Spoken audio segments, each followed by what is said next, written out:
What's going on, everybody? It's your boy C4 here, continuing with my Madden 16 projected ratings video. Today we're looking at the San Francisco 49ers. As per always, 30 likes on this video and a new one will be uploaded soonish. 50 likes on this video, a new video will be uploaded immediately. As always, make sure you subscribe to Beast Mode TV, guys. Trying to hit that 10,000 subscriber mark by Madden 16. I know we can do it. If we do it, there'll be giveaways and all kinds of shit like that. So stay tuned if we help me reach that goal. But now looking at the top 5 overall players on the Niners, we gave Joe Staley, the left tackle, at 95. Pretty much almost a perennial Pro Bowler now. NaVorro Bowman at 93 is going to have a massive job coming back to patrol that defense and really fill in for Chris Borland and, more importantly, Patrick Willis. We gave Bruce Miller at 92. I think he's elevated himself to probably top 3 fullback in the NFL, so versatile. Special teams has always been strong for the Niners. Andy Lee and Phil Dawson both pulling in 90s. We'll just throw in Anquan Boldin there, 89.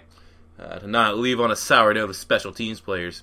So now looking at the quarterback position, we gave Colin Kaepernick an 85 overall, which is more or less based on potential, because last year Colin Kaepernick was as bad of a quarterback as you could see. Just really reminded me of like a Tim Tebow type thing. Very, very inaccurate. It seems many times he's just trying to throw the ball as hard as humanly possible. And he really, last year, you really saw him, he was very reluctant to run and still had 600 rushing yards. So I guess that means that when, hopefully this year, now without Jim Harbaugh, they're going to go back to the old Kaepernick that was super effective and single-handedly destroyed the Green Bay Packers. But last year, 8-8 record with 3,300 passing yards, 19 touchdowns, 10 interceptions. Nothing a whole lot special there, but as I said, 600 rushing yards and only 1 rushing touchdown. But that 600 rushing yards was put him up there. I think he had the most rushing yards out of any quarterback last year. Off the top of my head, I can't think of any other one that would have rushed as much, maybe. But, I mean, yeah, 85 is maybe a little generous based off last year's stats, but based on his previous overall body of work, we'll give him an 85. Now with the running back position, the first year without Frank Gore in a lot of years. So there's going to be a 1,100 yard, 4 touchdown hole that they need to fill. Obviously, they still have Carlos Hyde from last year. Carlos Hyde had 333 rushing yards, 4 touchdowns. Definitely big body, similar style running back to Frank Gore. Obviously, they're hoping that he can replicate that. But then they also added Reggie Bush from the Detroit Lions. I don't know. 82's fair for Reggie Bush. He didn't play a whole lot with the Lions last year. He's kind of injury prone. But the year before when he was healthy, I think he had like 1,600 total all-purpose yards. So, I mean, if they get a healthy Reggie Bush, that could be one hell of a backfield tandem right there. And I guess that's what they're hoping for. Fullback, like I said, Bruce Miller, one of the best fullbacks in the NFL last year. At blocking, had almost 200 yards receiving and 2 touchdowns, which, I mean, for a position that's pretty much dying, that's really effective. So, yeah, we give him a 92. Now look at the wide receiver position. Anquan Boldin, we gave him an 89 overall. I gave him a little bit of a bump. He had solid stats last year, 83 receptions, just over 1,000 yards and 5 receiving touchdowns. But to be able to catch those shitty passes Colin Kaepernick throws to him, especially in the suicide passes where he had to go across the middle, unbelievably underrated. Especially at 33, hasn't really showed any signs of slowing down yet, which is a good sign for Niner fans. Then they got Torrey Smith in free agency. We gave him an 85, an absolute deep ball threat, which hopefully when Colin Kaepernick just throws it as hard as humanly possible, now you get this guy on the other end of it. Look at that tight end position. We get Vernon Davis slipped last year, was not productive whatsoever, but we still got to give him an 84 because he probably has all the potential to back up, return and bounce back to his elite form. But for 14 games started, only 26 receptions, 245 yards, and 2 touchdowns. That is as bad of a year from an elite tight end as I've ever seen. So obviously, it can only go up for him next year. Like I said, left tackle Joe Staley, we give him a 95, one of the best left tackles in the NFL. Left guard Joe Looney, 73. I mean, who's going to win out between him and Brandon Thomas? Who knows? Don't really know even much about these guys, but obviously not that great. Daniel KILGORE, we gave him an 80. Was pretty solid last year. Right guard Alex Boone, 87. Again, maybe slightly overrated, but still really, really effective in establishing the run. Then right tackle Anthony Davis, 83 overall, which is fair. The Niners usually have one of the top offensive lines in the NFL, and it's reflected here all by most of the guys are in the 80s, so that's pretty positive. Now looking at the defensive side of the ball, left defensive end, this is where this defense really has got to step up this year. They're losing some big fucking pieces of that defense. They got Tank Carradine, Tony Gerard-Eddy, and Eric Armstead going to be battling out for one of the defensive end positions. Last year, do we get any stacked totals here? Gerard-Eddy had 0. Tank Carradine in 0 starts, had 3, so he's definitely a package type player. Hopefully, get a bigger role. And someone like Eric Armstead, even though he has a whole lot of upside, I think he's almost a redshirt kind of guy. You want to redshirt him and have him building a free Calais Campbell type defensive end rather than throwing him to the Wolves right away. Not only the right defensive end, they got Darnell Dockett coming over from the Arizona Cardinals, so you can still get 5 sacks from this guy.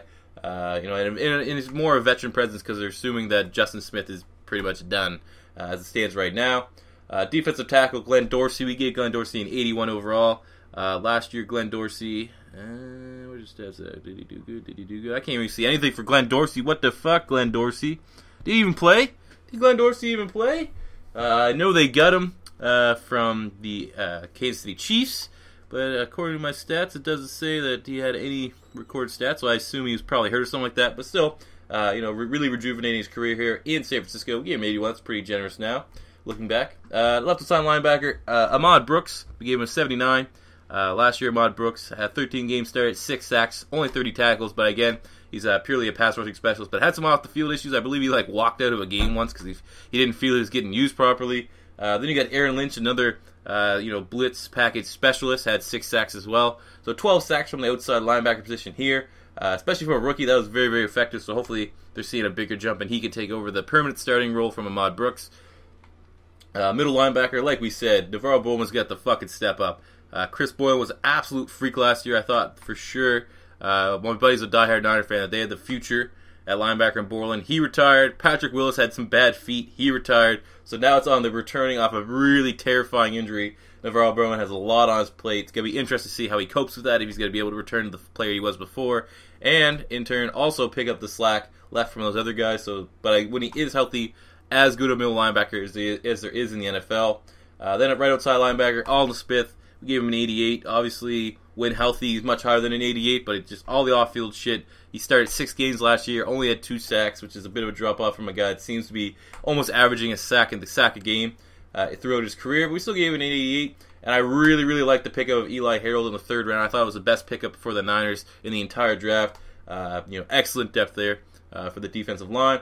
Now looking at the corner, they got Tremaine Brock. We gave him an 83. Last year, Brock had... is he even on the fucking team? What is wrong with this fucking website here, guys? This is just so unprofessional. But Tremaine Brock, solid corner from Belhaven. Good speed, 5'10", so, not the tallest guy to have on the outside. A little bit better working on it in the inside. They got Sharice Wright coming over from the San Diego Chargers. Another solid player. And then Dante Johnson had actually a pretty big role last year. It's ended on the end of the season. 1 interception, 30 tackles for, a lower round draft pick. So I think with all these guys, you got Chris Cook too, 6'2", 212. Got the ideal size now that you want to see and compete in that NFC West. But, definitely some questions over corner. They lost Chris Culliver. They lost Paris Cox. There is fucking, that's 8 interceptions right there, or 9 interceptions in total that needs to get replaced this year. So that's going to be tough for them to find. Then at free safety, Eric Reid, one of my favorite players in the NFL right now. Underrated, 15 starts last year, 3 interceptions, 7 pass deflections, and 45 tackles. So I think he's only going to get better. This guy here, I can definitely see Eric Reid being the future franchise player on the defensive side of the ball for sure. And then strong safety, Anquan Boldin, 87 overall. Last year made the Pro Bowl, 4 interceptions, 1 sack, just under 100 tackles, so very, very productive from him. They also got the 2nd round draft pick, Jaquiski Tart, 71, throwing him down there. A little bit of a head scratch of a pick. I thought it was a big reach, but maybe they know something I don't. And then you got kicker Phil Dawson, we gave him a 90, and punter Andy Lee, one of the best punters in the NFL, just under 47 total yards per punt, which is up there, the top 10. So we gave him a 90. But there you have it, guys. Those are your San Francisco 49ers Madden 16 projected ratings. As always, 30 likes, new video up soon. 50 likes, new video up immediately. Subscribe to Beast Mode TV. And until next time, guys, it's your boy C4 saying peace out.